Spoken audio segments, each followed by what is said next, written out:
Hello, আমি মিমি। আজকে একটু বেশি তাড়াহুড়োর দিন, কারণ 11টায় বেরোনোর কথা থাকলে যদি কেউ 10টায় বেরোয় তাহলে তো এরকম তাড়াহুড়ো হবে, মানে খাওয়ার টাইমটুকুও ছিল না। তাই শেষে মাই ভরসা। চটপট করে মা খাইয়ে দেওয়ার পর আমি বেরিয়ে গেলাম বাপির সাথে স্টেশনের উদ্দেশ্যে।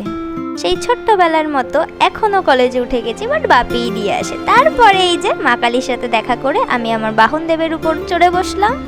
দেখতে দেখতে আমার গন্তব্য স্টেশনেও পৌঁছে গেলাম। আর জানো তো, সেক্টর 5-এর বাসগুলো এত ভিড় হয়, মানে বনগা লোকালের থেকেও বেশি ভিড়। তারপরে আর কি, এই যে আমার কলেজ। নার্সিং কলেজে নার্সিংয়ের ছোঁয়া থাকবে না, এটা কি হতে পারে? আর আজকে ছিল আমার অ্যাসাইনমেন্ট জমা দেওয়ার দিন।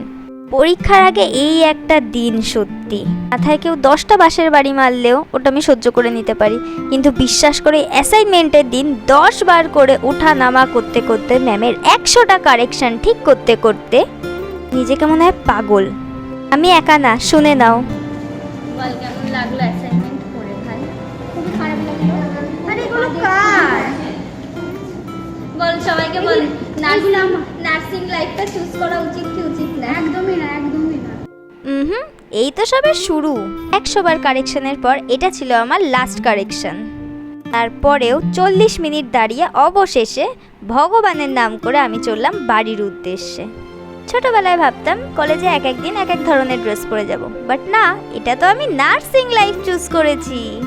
তাই মনের ভিতর কষ্ট নিয়ে ব্যাক টু হোম। চলো টাটা।